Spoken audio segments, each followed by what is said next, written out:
Hey guys, one quick announcement before we start the show today. Today's episode is actually about business, but about 50 minutes in, I start talking about something I wanted to mention up front too. There's going to be a KiCad conference in Chicago in April of 2019. And in planning for this, the first and foremost thing that we need is speakers. So if you're a KiCad user and you want to be participating in what we're calling KiCon, please see the show notes. There's an application to give a talk. We'd love to have you there. We're looking for people to eventually attend and sponsor and all that other stuff, but we're looking for speakers first and foremost. So if you're interested, KiCon, April 2019 in Chicago. Thanks a lot. This is the Amp Hour Podcast, released November 25th, 2018. Episode 417. Cash is King.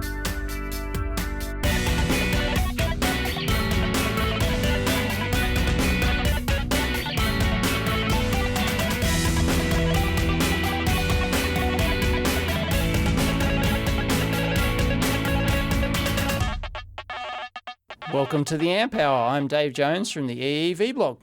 And I'm Chris Gamble of Contextual Electronics. What's up, nerd? Not much, nerd. It's the holidays here. Well, the start of them here, at least. It is Thanksgiving in the States tomorrow. Oh, Thanksgiving, right. Yes. What is Thanksgiving? It is it's a U.S. holiday based around, like, the people discovering the United States. And then, that's right. Yep. Right, yep. yeah. That's not basically being you safe. have it. Yeah. You have a Christopher Columbus Day, don't you? I don't personally celebrate it, but yes, it is a thing here. Yes. Right, okay. Why don't you personally celebrate it? Is that not a... I'm not a big fan of Chris Columbus myself. Oh, okay, right. Okay, right. Yeah. But this is a little bit different. This is more about like the Pilgrims coming over much later, like 1700s right. or Okay, something like 1600s, Mayflower, blah blah blah. Yep. Right. It's been a while since I've been to like with the. It's a lot of like eating turkey and then you're eating yourself stupid around here. That's the main part of the holiday, and I'm down with that. I celebrate that wholeheartedly. Gotcha. Whole stomachly.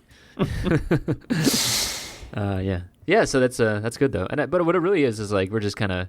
It's like, oh, okay, I see the finish line there. I see, the Christmas holidays are after that, and then New Year's, and then it's like, oh yeah, then I got to start doing taxes and right, all that other stuff. Yeah. Speaking about all that other stuff, yeah. Could today's show be about business? I think partially, at least. I think we should. Partially, yeah. We can prompt people up front. It's going to be about business, but around electronics business, and I think that the things you're going to talk about are things that a lot of our audience will deal with if they're in a similar place. I could speak to it from the consulting side of things, but that'll be a slightly different thing. Yeah, consulting is just like, hand to mouth living kind of expenses and stuff like that, right? It's like, you're as long as you cover newspapers around your feet, you're shuffling down the street, right. You're like, sir, do you have any PCBs you need laid out? Will KiCad for food, That's right. Yeah. The old cardboard sign. Yep, exactly. Yep. Yeah, so what's going on with you though? Recent things happening. I've realized again that cash flow is king. Yes, it is. Yeah. Yes. So what does this look like for you? Is this is part of your retail business or part of your design business or what is this? Or your media business, I suppose? Well, this is just part of it's part of my business because I do all three kind of thing. And sure. And if you don't like I always like having a large cash buffer for when you're buying and selling stock and doing things like that, and we'll get into credit and stuff like that. Mm-hmm. Then you sort of have to have that sort of thing. And when you've got that and you're comfortable and you become blasé about the whole thing, but then if things all go in one direction, and normally things spread out. It's like an average, like you get some income here and then some, there'll be some expenses out here and it all sort of averages out. But, often, but that's just an average. Often, everything will just skew to one side and, there's not much coming in and everything's going out and you'll get hit with a whole bunch of stuff at once. And it can put strains on the cash flow side of things. The old bank account, the zeros and the ones. Yeah. And it can hit you incredibly quickly. If your taxes are due and you've got some supplier debt obligations and other sorts of things you've got to meet, and it all comes at once, and then you can go, oh wow, where did that come from? Well, I think the thing that always gets me is so I think about things in terms of unit prices, right? Where I'm like, oh, well, that thing only costs $100 to prototype, or right. even $400 or $500 to prototype. But the thing about retail or prototyping and large, pilot things like that, you start multiplying, and so if you have $100 prototype or $100 cost to, so say I'm selling something for 100, or I'm buying something for say $100 to make the math easy. Right. But I want to sell 200 of them. It's like, damn, that's 20 grand right there. That's a big chunk of cash, Exactly. And this is a reason a lot of Kickstarters go out of business. Poor cash management. They just run out of cash. Yeah. Well, I think the thing is, they're like, well, we could hire someone, and then we could also buy all the prototypes, and then we could do another prototype. We can hire someone again, and we could do all this other stuff. We could pay for branding, pay for videos, whatever. And it's like, at the end of the day, I think the thing that they're not counting on is you have to pretty much prepay for all the units that you're actually going to sell. That's that's the hard thing to think about. And unless you can do it in 30 days and then get a line of credit, which we might, which we'll eventually go into. But and it's tough. And if you actually go in and have a look at my accounts, like I just got my accounts from my accountant, who also just charged me a fortune to. That's one you definitely pay, though. Come on. Right. Yeah. And well, because I switched accountants, my accountant actually retired, right? 4 or 5 months ago, 4 or 5 months ago, or whatever.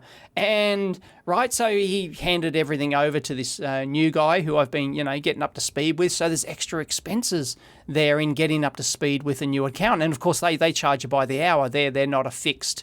Once a year kind of. You can get two different types. One's I like the more hourly one, so everything's itemized, so you know exactly what so you know that if you phone them up, it's going to cost you, $100, right? Right. Yeah, but sometimes it's nice if you don't think about it until later, because then it's about it. So if you try and cheap out on some of that stuff, it's like, oh well, I didn't want to ask, but then you end up spending 5 hours researching something online that you should have just paid for. No, I don't fall into that trap. I do, if I need to. But, from the accounting side of things, everything runs fairly smoothly. Once the system's in place and they know how your business works, then it pretty much takes care of itself. So anyway, so that got all handed over. What was I talking about? You said you had costs of your new accountant, and not sure. I started thinking about accounting systems as well. Yeah. So. How much of that do you do yourself? Do you do any of the accounting yourself? None. No? Zero. So someone else logs in and does all your cash. My accountant not only does my accounting, but does my bookkeeping as well. It might be called something different in the US. Here it's called bookkeeping, which is, keeping all your... Oh, yeah. That's what I was going to say. Yeah, so I got my, quarterly, because here we have a quarterly thing. Actually, I'm taxed both monthly and quarterly and yearly, which is weird. So I'm actually taxed 3 ways, ways to Sunday, right? So I have monthly installment activity statements, then I have quarterly business activity statements, and they want their money up front. You eventually, it's not like I'm paying more tax. Like I eventually sort of get it back, and it's all the same stuff amount. like that. Yeah. And then it's the yearly. Of course, you'll have the big hit yearly at the end, and which is where you want your company to effectively make no profit, right? Because you don't want to pay tax on the profit. Yeah, right. So you try and extract it all as wages and other expenses, right? So you want the company to make as little as possible, in theory, unless that's like a small business like this. If you operate in a large business, of course, you want to make a profit, or if you're looking to sell your business or something like that, it needs to look profitable and that kind of stuff. But it's all about minimizing tax legally, of course. Spreading your wages across things. And anyway, so I'm looking at my quarterly activity statement, and I'm looking at I don't remember buying half this stuff, and there's so many. That's a different problem, Dave. Yeah. I know, but there's almost like 2 transactions a day on average or something. It's insane. Seriously? What kind of stuff though? I could probably call it up, but it's just unbelievable. The number of transactions, all these little small transactions, that especially automated ones. Oh, that stuff, yeah, for sure. That you just don't think about because you've set up your bank account and it comes out automatically, or your credit, card, it comes out automatically and stuff like that. And it's just remarkable, the things that you spend money on. Most of them are valuable.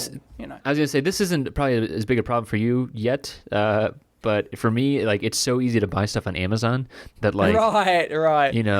Like the other day, I was just like, like little vacuum pickup things. I've been doing a lot of board assembly lately. Yeah, I'll just buy, easily, buy one of those. I'm whatever, doing no a lot of that. $9. Yeah, if you need something for the lab, $9-10, but you do that 5 times a month, and there's $50-100 a month. Yeah, exactly. Right, Right. Yeah, it's like a self-control type thing as well. I mean, and like, to be fair, they're legitimate business expenses, and they're things that, you probably will use for the lab, so, like, that's all good. Oh, but yeah, at the same time, exactly. If you had a management layer above you, right, like, not saying that you're going to do that, but, like, I remember my old days when I was in a company, and it was like, oh, well, I have to, like, get it approved, and I have to, like, ask for this. Paperwork in triplicate. And it's almost just, like, the bureaucracy kind of prevents the ease of transaction there. And it's like, I guess I'll just make do with what I have, Right. And for better or worse, whatever. So. Yep. Anyway, that'll nibble away at your cash flow, and just it'll up your overhead of like having to do more transactions, and your bookkeeper. I don't know if they charge by the transaction as well, but like they gotta go and get it's all that more stuff of done. like an hourly thing. Like at the end of the month, how many hours does it take them to totalize everything and do extract everything? Got it. Yep. And things like that. So it's just an hourly rate kind of stuff. But and ultimately, like, you're not going to fix any cash flow problems by saving $1 here and there because you bought these little oddball things for the lab. It's more, it's bigger stuff, especially when you're in the manufacturing business and you're buying lots of parts for prototypes or for actually production runs and stuff like that. Yeah. And I think I've mentioned it on the show before, but my amazement when I went from a hardware company to a software company, and just like the difference in, like, I mean, honestly, just cash flow stuff, and some of it was company culture as well. But going from a company that, like, is a hardware manufacturer, and just the margins are tighter because you have to buy all the parts, you have to have the cash flow freed up. It's just a different style of company, whereas a software company is more about, making sure your employees are happy, having everything, set up for that kind of thing. And then it's about what is the ingenuity you can come up with. It's basically turning brain power into dollars, and obviously there's marketing and all the other things on top of it, but there is very few of the dollars are reserved for, cash flow heavy operations like manufacturing. That's just a totally different thing. So, yeah. Especially when it was like an on-site manufacturer, that was an even bigger deal. Got it. Yeah. But it's a tough business, like, and and sometimes if you don't get a handle on it, as I said, when things all go in one direction, then you can find yourself in quite a spot of bother. Yeah, well, I think even just from the psychological, like the seeing the swings, right? So like like, I had a lot of money in that account, and now I don't, and I understand even though I understand why it's gone. That doesn't help all the time, No, it doesn't help when you get hit with 5 large, half a dozen large expenses all at once, Right. It's like that security blanket gets ripped off, You're like, but I had all that money sitting there. and sometimes you forget, like, for example, buying my multimeters, for example, they're a 2-month lead time, right? So from the time that I place the order, the stock is not available until 2 months later. And it's like, sometimes I just, like, all the other sort of stuff is happening, and then all of a sudden they'll send me an email saying, your 500 meters are ready, please pay us. And you go, whoa, yeah, forgot about that. Yeah, I ordered those, didn't I? Yeah, that was probably me. Yep, it's definitely probably me. And if you do that 2 or 3 times and they all come at once, yeah, definitely, it can be an issue. So right.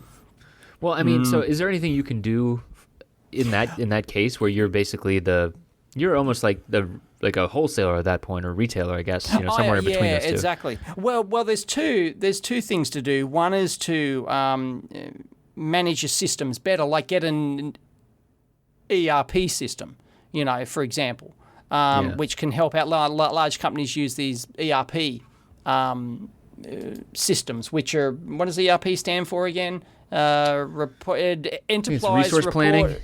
Enterprise resource planning. Something like that. So it plans, So it allows you to plan out not only, product pricing, cash flow, and income, expenses, and all that sort of jazz. So at any point, you can see exactly where you stand. Like, you've got X amount of expenses coming next month and stuff like that. Yeah, but, that's one thing that I did not understand at all before I started actually using. So, to be fair, in the past I used I tracked my expenses. I had spreadsheets for all that stuff. That was a simple way of doing things. But now I kind of started to get, so I've been doing more cash flow heavy things, not like what you're talking about, but definitely, I'm buying a lot more stuff for clients. I'm getting paid by clients months later, stuff like that, weeks later. It's not like a transactional credit card kind of thing.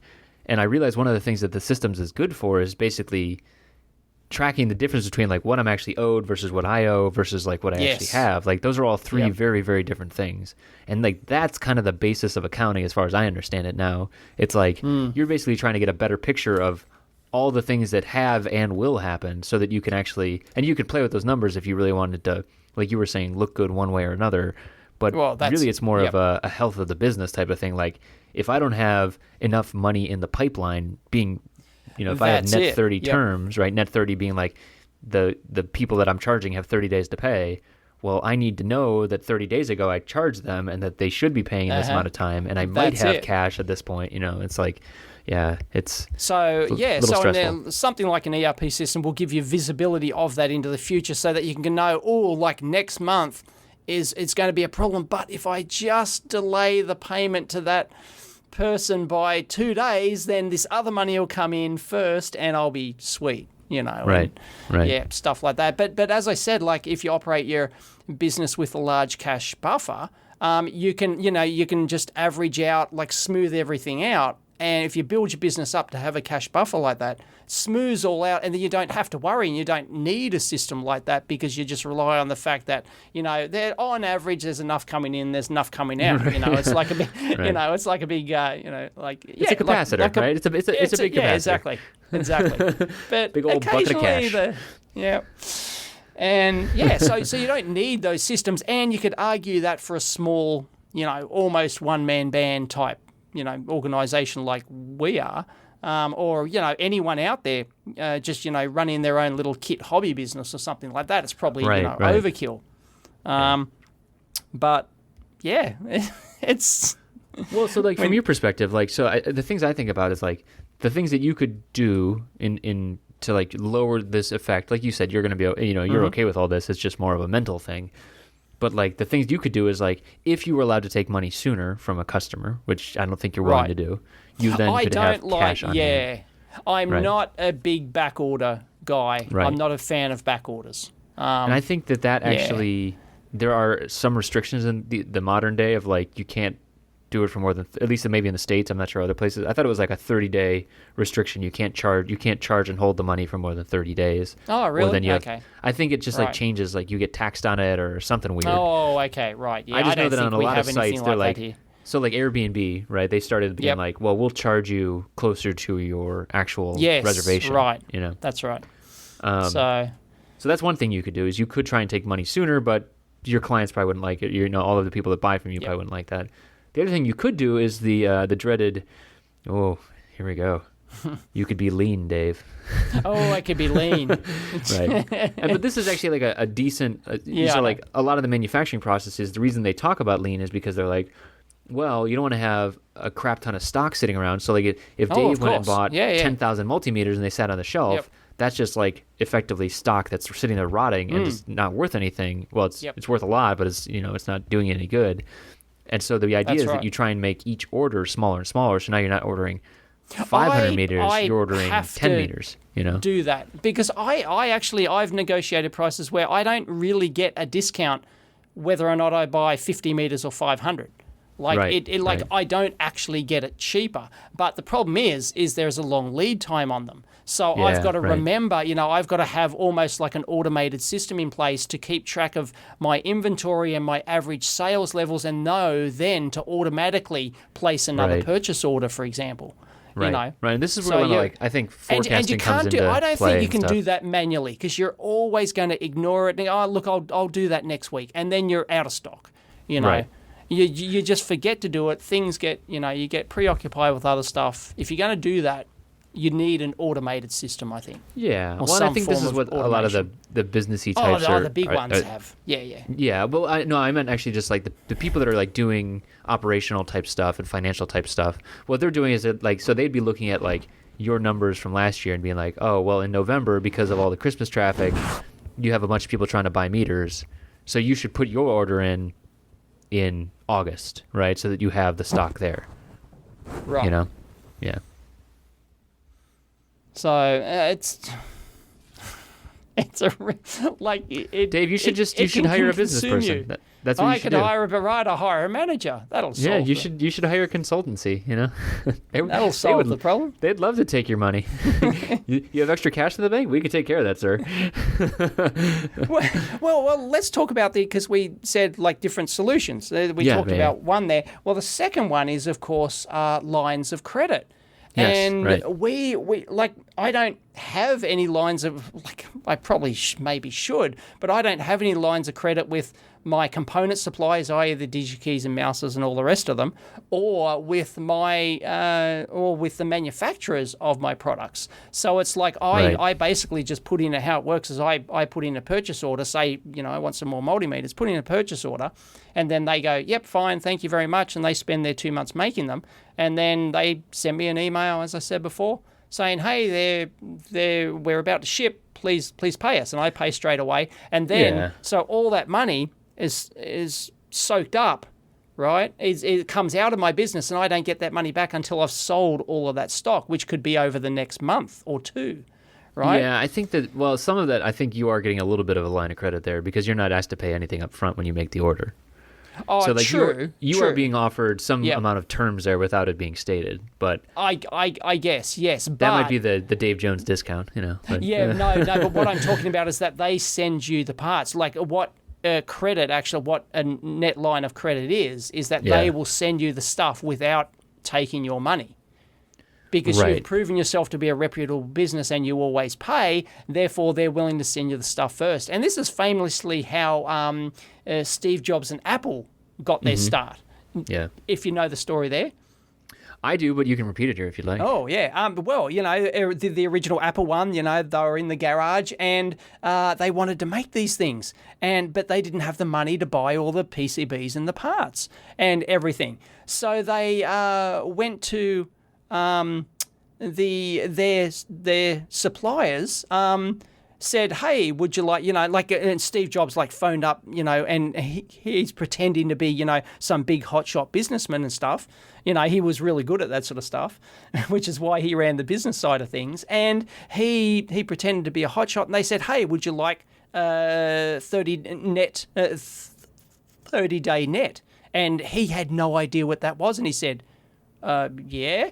And then he realized that he could get all these parts for free up front, and he doesn't have to pay for 30 days. So they crammed to get, so they got all their parts, they assembled their computers, and they sold them to the Byte shop, all within 30 days, so that then the Byte shop would pay for the boards up front, and then they could pay their suppliers, and that's famously how Apple got their start. Yeah, I if think it that wasn't they, for 30 days net credit, they wouldn't have done it. Right. I thought they gave net 10 and then the parts suppliers gave net 60 or something like that. But yeah, it was something like that. It was Anyway. definitely that arbitrage between the getting the parts and then selling it before. And that's effectively what we were talking about earlier. Like if you could take money up sooner, that would be a thing, but that's not always the case.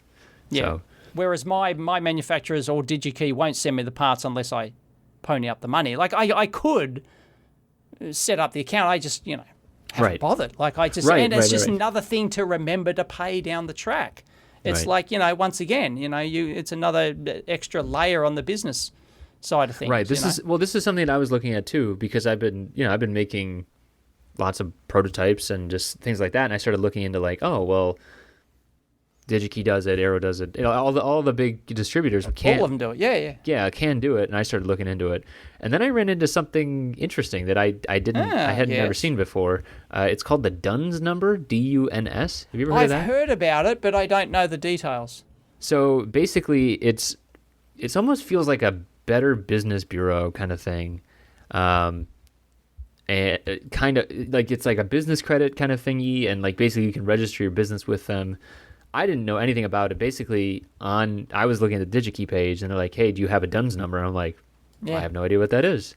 I've had to, I've had to supply that for well, yeah, but it's a US thing, so I've had to give other suppliers the DUNS number for a supplier and things like that. So without me knowing what it is, so okay, yeah. So I ended up asking about it on the consultant forum that I run. And there's been some really helpful answers. Some of the general things were like exporting, importing. Christina said exporting, importing, and or doing business globally. Set up payment credit terms with suppliers before you can bid on government contracts, and then to accept government grants. Interesting.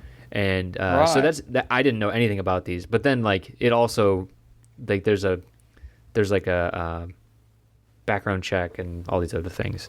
So like this is like part of the. So I still need to dig into this, to be honest. I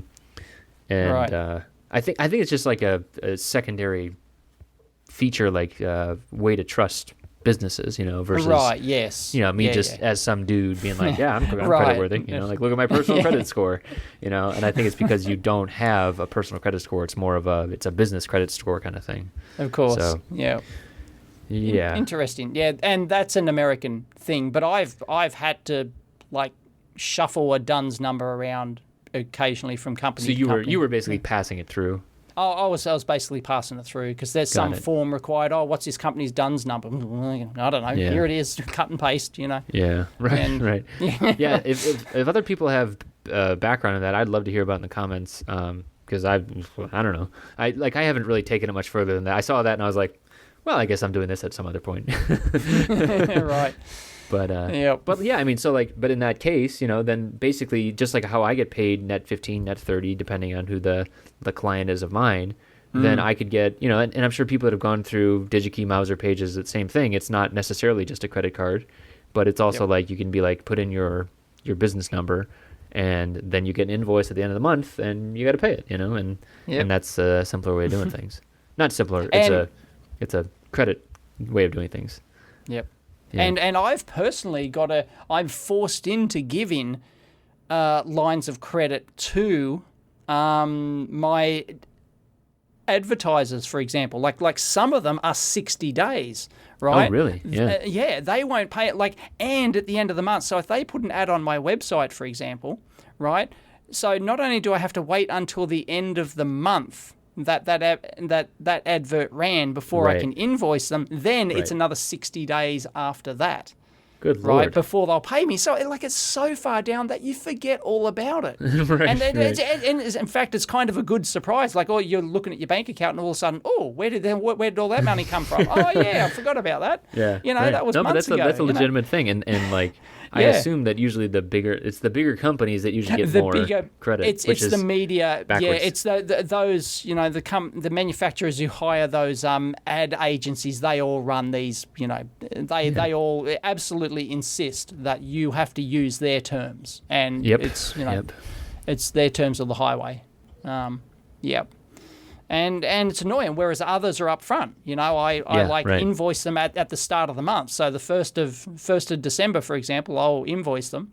And then, often it's delayed because I'm too lazy to do it, That's a different problem, Don't Dave. ask me. There's some different don't problems, ask me how long it's because on my list of stuff to do, sending out invoices is it should be priority number one. Yeah. Right? Because that's where my income comes from, but it's just paperwork business bullshit, which I hate, but what am I going to do? Hire someone to do it? Well, you could maybe, but that's another cost that you have to think about then. Yeah, but it's only 10, 15, it's not a lot of work, so it's not like, I can hire someone for 2 hours of coffee and 2 hours a week or something. Right.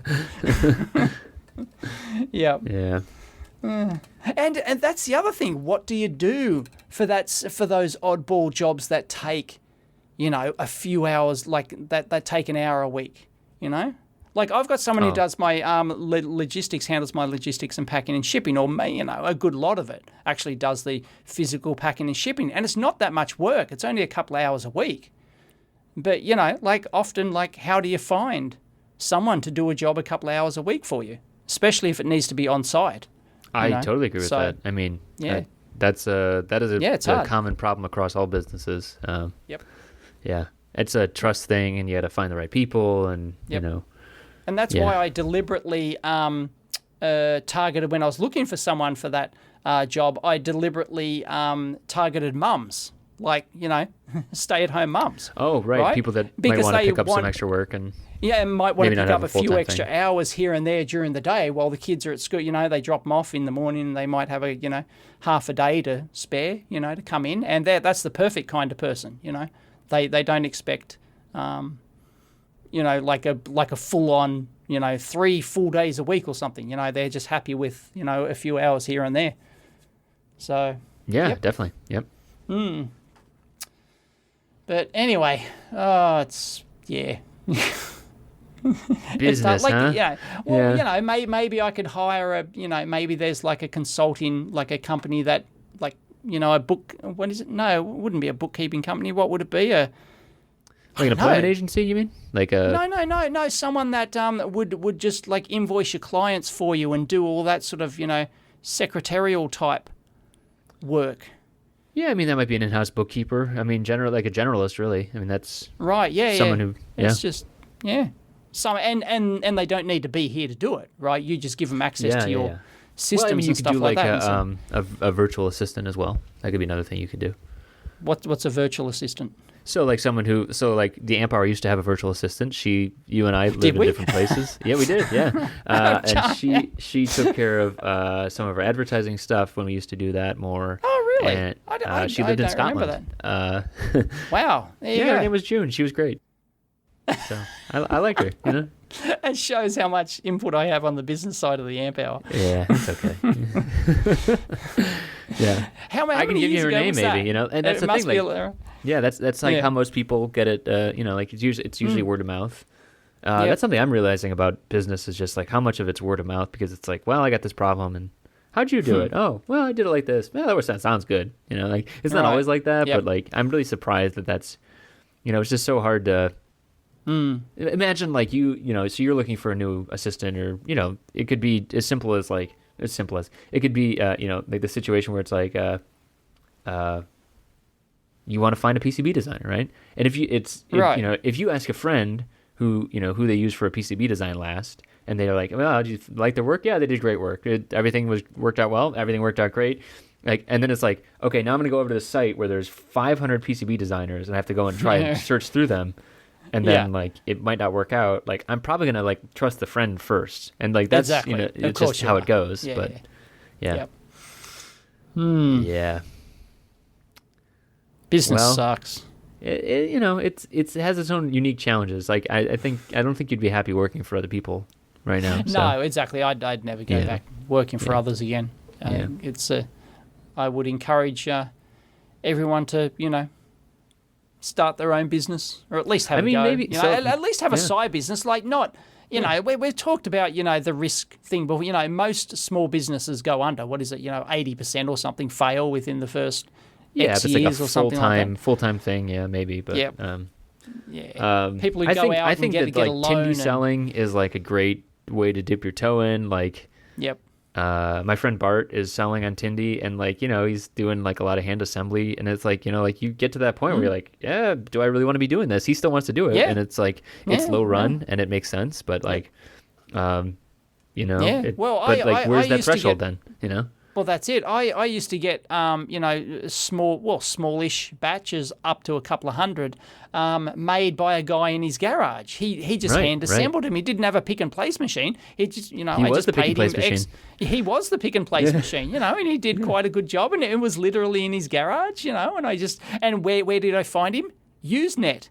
I found him on the electronics group. I just put an ad, this was this was before all the blog stuff and everything. And I went, because that's where you chatted, right? That was the forum back then. That was the place to ask. So I asked you, look, does anyone know someone who can assemble, 100 boards for me?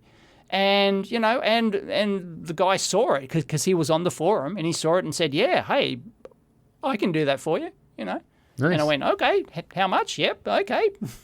Yeah. And it turns out he just does it in his garage with a Heiko soldering iron, fine. That's awesome. Yeah. What era was this? Was this through-hole parts or was this SMT as well? No, this was surface mount. Okay, cool. Yeah. So he'd place all the surface mount parts, he'd drag solder the chips, and he'd, wow. individually hand solder each, because we didn't have it wasn't a reflow thing. Everything was each joint, and he charged you per joint. It was like a cent per joint or something. Oh, really? Yeah, nice. Because he was really fast and efficient, so he knew how much time it takes him to, if he knew, he just counted up the number of joints on the board, and that's, and then added a little padding number, and that's how much he charged. That's amazing. Yeah, it's. But it scales really well, right? I mean, it makes a lot of sense. Yeah, but the thing like that is the good thing about that is you have accurate data on how fast you can assemble, how fast you can do each joint. Right. It all takes is a stopwatch. You know? And simple, and just do it 5 times, and you know how long it takes, so you can accurately charge clients. Right, exactly. Yeah. There's no hidden things going wrong with that business. That business is guaranteed to make money, right? As long as you charge an adequate price. I feel like that's how a lot of textbooks are written too. It's like, well, if you have 100 widgets makers making 500 widgets per hour, and they each require $4 a day or whatever, it's like, okay, whatever. Right. You do a straight line approximation and you're done. Sure. Yeah.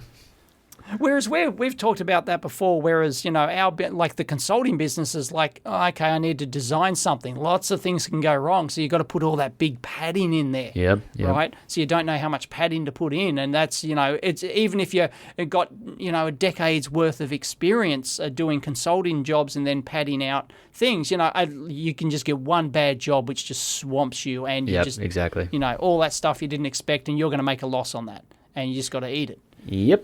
Yep. So that actually padding reminds me, coming back to the cash flow thing and bootstrapping a business, right? Bootstrapping. We've talked about this, right? You put in, and a small amount of money to buy parts for 10 boards, right? And then you sell those 10 boards, you make a profit, you put the profit back in, right? That is the cash pad then, right? The profit becomes the cash pad, exactly. But there's a reason that if I've done an extensive video on this on, how to price and margin your products, right? It's actually very popular. I think a couple 100,000 views. And we can link that in, Chris.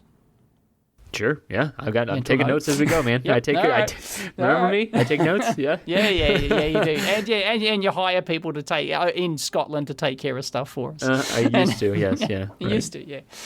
I think I vaguely remember that now. So good, Dave. That is just completely invisible to your eyes. Yeah. I just turn up and go, welcome to the Amp Hour. Yeah. The pure talent, folks. The pure talent. Yeah. Right. Oh dear.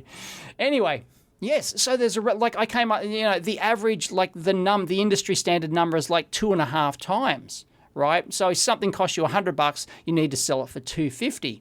Right. And there's an additional reason for that, which I don't think I went into in the video, is that if you want to run an entirely bootstrapped business, you need to make more than 2 times. There's no point making a 10 or 20% profit, because then you won't, if you make 10 boards, for example, and you make 10% profit, well, you've only got enough profit to buy 1 more board. Right. That's a great way to think about it. Yeah. Right. So you've got it, but if you double your money, you can make another 10 boards at least. So that's why a 2.5 times figure is a good figure, because then, like overhead and other expenses and, and I've actually amended that. I think I think people who are starting out, if you can get it, I think, so like all pricing is elastic, right? That's kind of the thing that economists like talking about. But if you can get 4x, go for 4x. Like that is no, of course, totally no. it, but yeah. but 2.5 times makes a sort of like a minimal viable business kind of thing. Right, basically, right. if you're under that, you shouldn't even be in the business. But you're gonna have some troubles. Yep. But I'm not making some of that. But I'm not making that on some of the stuff I sell. I sell at a smaller margin. Yeah, but you're also right? not manufacturing all that stuff either. I'm also not technically not manufacturing them. What and do you mean things like technically that. not manufacturing? Are you charging per joint? But but that's another way to look at it. Right? Is that if you make 100 boards and you double your money, you can make another 100 boards. Yeah, but if you I like that. But That's if super, you don't super double tangible, your money, right? And then so the 2.5x, it's like the first 1x is the boards themselves. The next 1x is to make the next set of boards, and the 0.5x is because you'll probably mess some up. That's right. Maybe you want to eat once in a while too. But if you're not making 100% profit, then in theory, the more you do it, you're guaranteed to go out of business. You're guaranteed to asymptote towards zero income, right? You're guaranteed, like you just can't, like you need the additional cash to come in from somewhere. So yeah. So, yep. Don't let your business asymptote towards zero, folks. That's good. That's good advice. Pro tip. Yeah. Dave says, make some money. Dollar bills, y'all.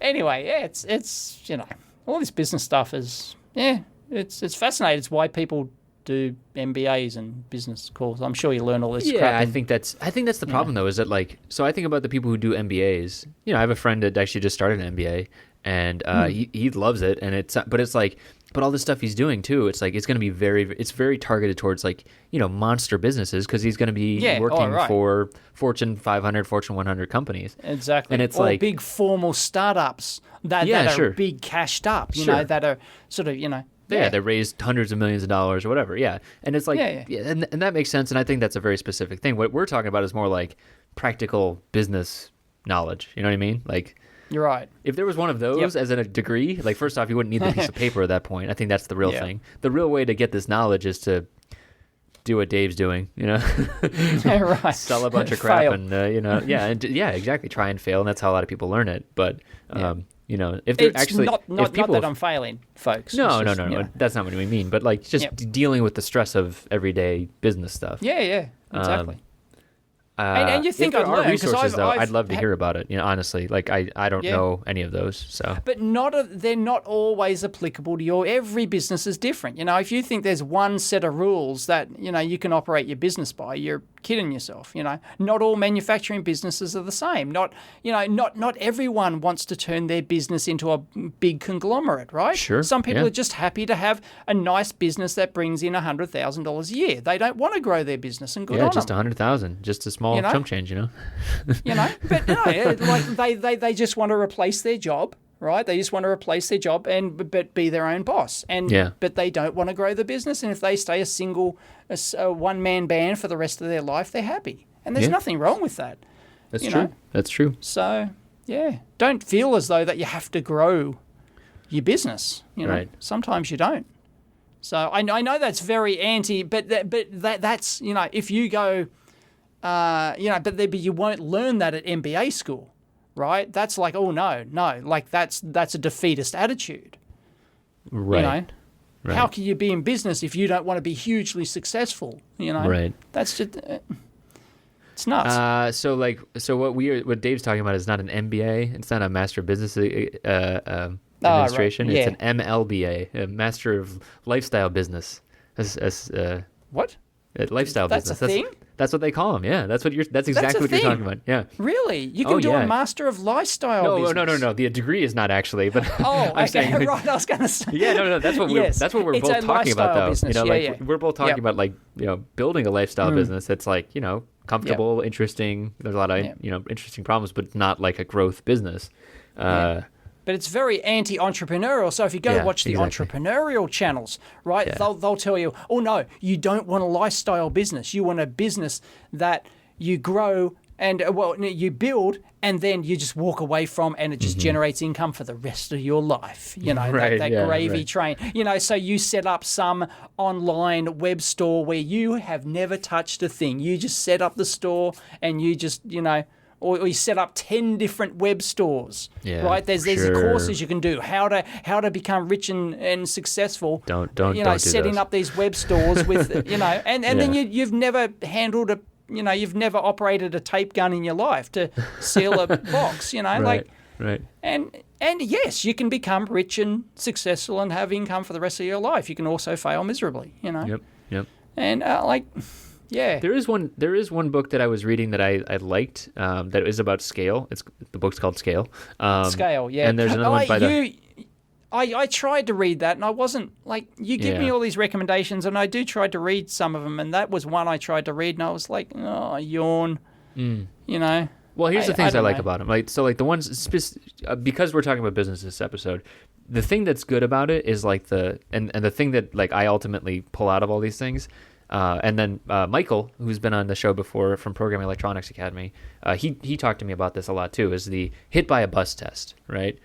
I think that's actually a decent test for all things business, because it's like, if I get hit by a bus tomorrow, my business goes away. Right. You know what I mean? Yes, and it's like, so building a business versus building just like a thing that's based on skill, like a consultancy, like that's a big difference. And I think the people that are trying to build a business, you need to ask that question, like, if you got hit by a bus, would your company keep going? And if the answer is no, then you're not doing good, you know, like, and there's lots of resources I'm not, because that. Well, I knew you weren't going to go for this, because your business is based on you, Dave. Because there's nothing inherently wrong with a lifestyle business.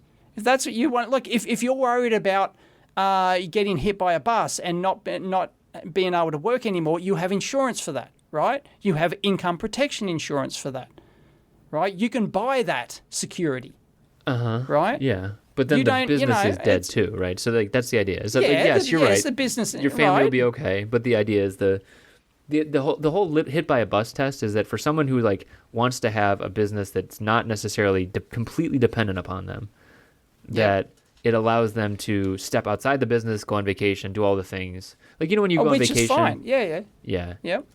When you go on vacation, you have trouble because you basically are like, oh, I have to do all these videos. Content. Exactly. And this would basically... Yeah, but still, that doesn't inherently mean that you shouldn't have that business, that those businesses shouldn't exist, that the only form of business that should exist is one where that you can walk away from. I mean, that's just ludicrous. Half of the businesses out there are one-man bands, you know? I'm just saying I like it as a construct for thinking about business. I'm like, it is. I have not it's not reached this point yet, necessarily Dave. the only path. Yeah. But I don't want people to think that unless they scale their business and grow it and pass the bus test, that anything else is not a worthy business. Right. Like that's just ludicrous. Okay. I agree with that. I think it's just more about like the contrasting piece they usually have is like, well, you know, if you have a business that's completely dependent on you, oftentimes it's, you know, you're working long hours, you're working weekends, that kind of thing. And if you want to get outside of that, that's where that bus test thing kind of starts to make sense. So. Oh, sure. You know, it depends on what you want. Like if if business is not exciting, if it's just a job for you, if your company's just a job and it's not something, I love doing my stuff and hanging out in the lab and making content, right? Like I was talking to David about this the other day. It's like, sometimes I wish that just like I was just purely 100% funded by the fans and I didn't have to, like, even though I've had a kit business for 25 years, I think, something like that. Right? And I kind of enjoy doing it. Oh, yeah. Thank you. I enjoy doing it. I know. And but like sometimes I just wish that none of that existed and I just had Patreon income or something and I was just free to make content with no other worries in the world, you know? And sometimes, you know, that'd be nice. Well, I think that's kind of like the same thing I was talking about. That's, you know, kind of akin to a software business where there's not as much overhead, right? And so that you have more cash freed up, you have more other stuff freed up. hardware businesses are just different, you know? Oh yeah, totally. Yeah. Yeah, so I'm trying to run, I'm trying to do all sorts of stuff, Yeah. to kind of Hustles make on my hustles. business a bit, yeah. Well, and the good thing is that it makes the multiple sources of income makes my business a bit bulletproof, from Sure. that side of things, apart Yeah. from cash flow ebbs and flows, Yeah. But ultimately, at the end of the day, if I've got money coming from Patreon, if I've got money coming from advertisers, if I've got money coming from kit sales, and stuff like that, then yeah, it's a more bulletproof business. Yeah. So Definitely. Well, how you feeling, man? We get some of the business stuff out. We're feeling better? feeling great as Yeah, always. Good. Yeah. A bit warm because I can't run the aircon in here. The new lab is like, it comes through. And there's a noise. I'm looking at my waveform at the moment, and there's a bass level noise. I think I need to silence my computer a bit more. And the acoustics in the new lab, the lighting in the new lab, moving a video lab is a pain in the ass. It's going to take another month to dick around with. Like, I've got more lights coming in today. I've got to install, more lights. It's not just a matter of more lights. They've got to be the correct type. They've got to be in the correct locations. They've got to not be mixed with other stuff. And it's just terrible. So maybe the content business wouldn't be all, sunshine and rainbows either. It's not all sunshines and roses. Yeah. Yep. Yeah. But I kind of like the new starting afresh thing in Sure. the new lab. I think I might make this a thing. I might move the lab every 2 years and just Like start a hermit crab. afresh. Right. I'm kind of liking the sort of, fresh feel to things. Yeah, man. So It's good. You keep on growing, or just keep growing sideways. no, I'm not growing. I'm just going around in circles. Yeah. It's all right. Circling the wagons for the for the inevitable onslaught. Yep. Oh dear. Anyway. Well, I have a piece of news that I remembered like halfway through we were talking about stuff. Speaking Tell of us. cash flow and other things that I will be announcing elsewhere, and I might even throw a little thing up front. But I'm running a conference in Chicago. Woot. Tell us. It's called ChiCon or KeyCon, depending on your flavor. But basically, it'll be the first KiCad user-focused conference ever, and it's going to be in April in Chicago, Illinois. It'll actually be out of my workspace. Wow, you're actually planning these things quite a ways ahead. Yeah, I got to do it, man. And I think it's before all the craziness of conference season starts up, which is good. Oh, okay. There's a conference season, is there? Yeah, the kind of US? like May to September seems like the high times of stuff. Okay, right. And so hopefully getting out ahead of that. But the thing that I wanted to mention to the audience here is that we're looking for speakers first and foremost. So it'll be on a weekend or like probably Friday, Saturday. We're still trying to figure out the exact dates. It'll probably be the last weekend of April. But the first thing that I need is a bunch of speakers. We already have a bunch of speakers. So Wayne, the project lead for KiCad, Mike Osmond said he'd be giving a talk. Peter will be giving a talk. Tom and Orson, two of the guys that work at CERN, will be coming over. All of those connections are paying off now, are they? A little bit, yeah. Dave Vandenbout, who's been on the show before, he does like he did KiCost and KiField and Skittle and a bunch of tools. So he'll be coming in too. And so the whole thing, and maybe I can read you some of the talk titles. I started planning this thing with a bunch of people, and I started like writing out like these jokey titles for myself. Right. And I started getting so incredibly excited about them I got myself excited based on the titles, and yeah, of course. it's really stupid, but it's like that's great. well, it's like because of like the manufacturing piece too, right? Like you know how it is with Altium. Like it's very integral to the manufacturing, and I think that especially with the open source tool that was more focused on getting the tool out, thinking about how to actually make it a manufacturing tool as well is important. So things like getting started with Python scripting, best practices for manufacturing, how to collaborate using KiCad, revision control for your next board, 3D practices for library management at a small business, right? So we've talked about that on the show before. How do you actually maintain a library, especially when you have more than one engineer? I thought these were exciting titles. Sorry. Fast 3D model creation using Blender or whatever your tool of choice is. Building out tool chains for on-site board fabrication.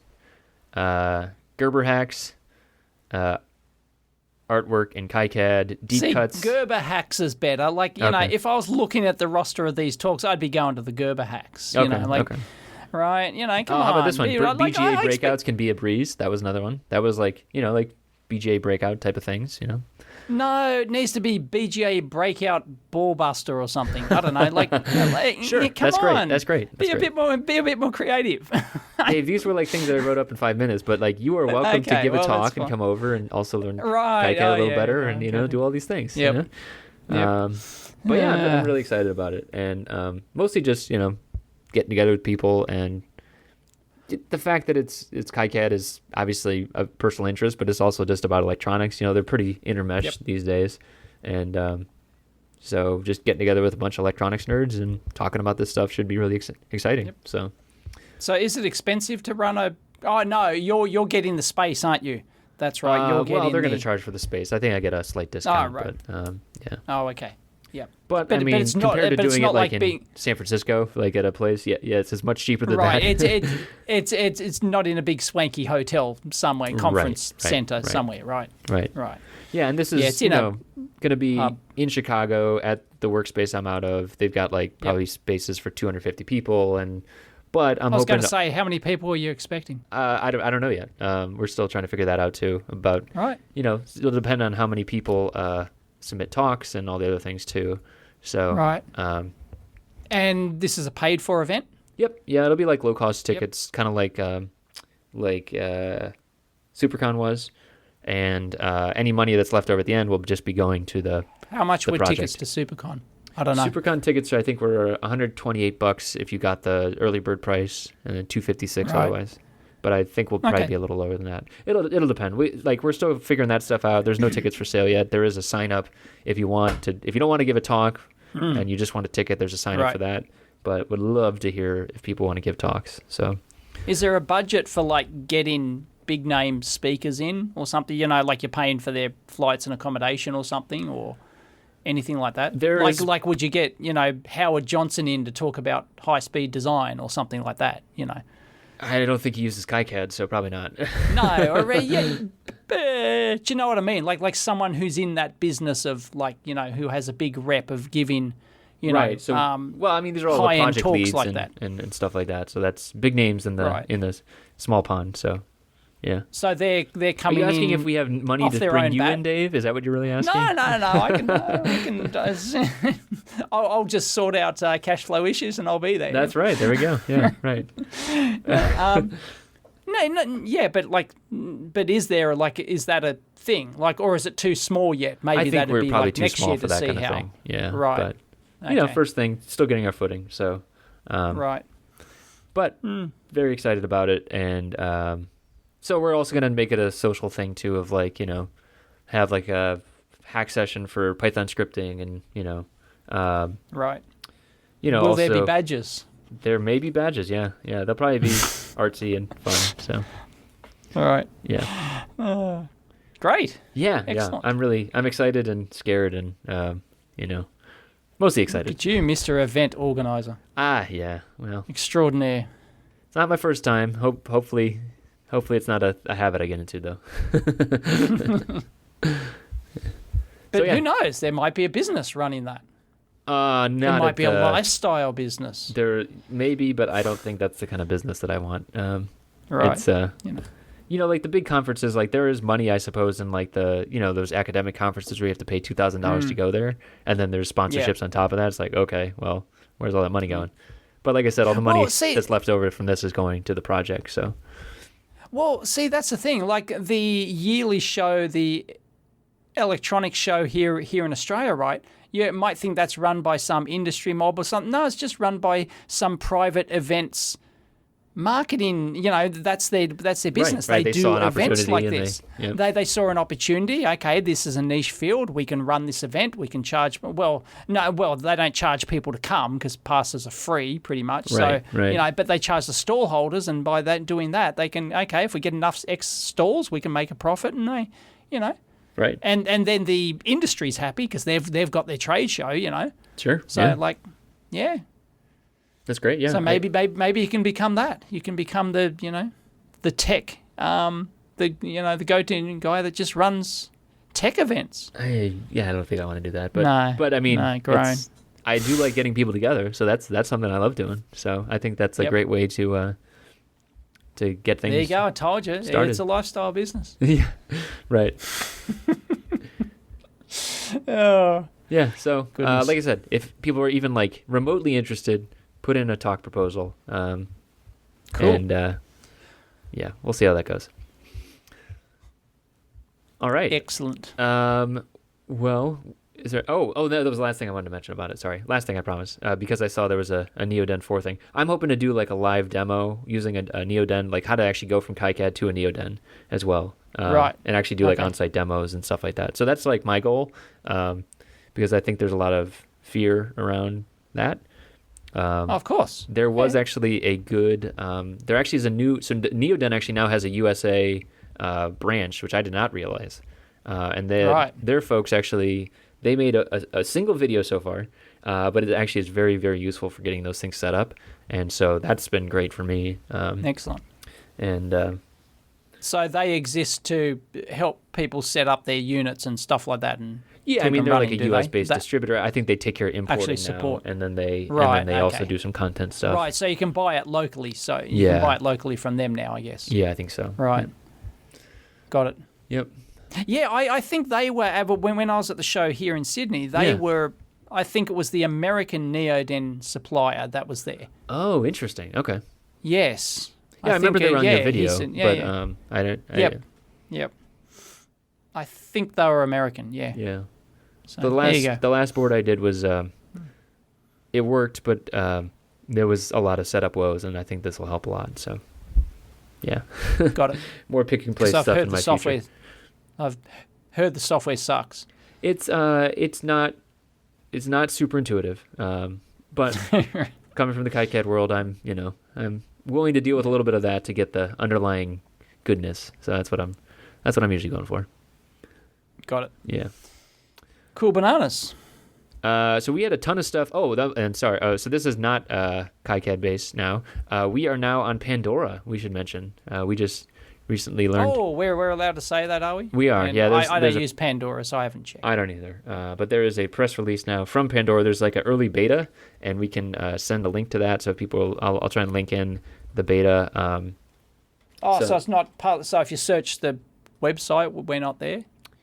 I don't think they're actually. Yeah, I don't think there's actually publicly available yet, so people can sign up if they're interested in doing that. The one we thing do have a people beta link. pointed out to me, and it's like the reason I think that this is becoming a bigger deal is that Pandora and Spotify and a couple other music services are basically like not being used towards data caps.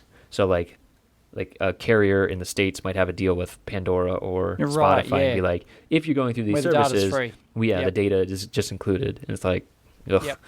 This net neutrality, people. This is exactly what we were friggin' talking about. But anyways. Is this a bad thing? Sorry, I don't get it. So basically this is like a service that says like you're basically giving priority services for because of these business deals. And you don't like that? It's basically somewhat as a necessity because of data limits and things like that. Yeah, I'm not a big fan of it. I mean, like, given what it is, it's like, okay, like, if I don't have any other options. But it's better than getting nothing. It's better than getting nothing, but, like, the problem is that it was in that case in the first place, so. Yeah, but you're still free to choose who your provider is, That is correct, yep. Yep. Yep. All right. Excellent. Well, we have a bunch of other links on the bunch of other electronics links if people are interested in that kind of stuff. Yeah, because we didn't have many this week, so that's why we did a lot of businessy stuff. So yeah. But yeah, we'll be back to electronics next week. Maybe. Yeah. All right, you man. never know. We'll talk to you soon. Catch you next time.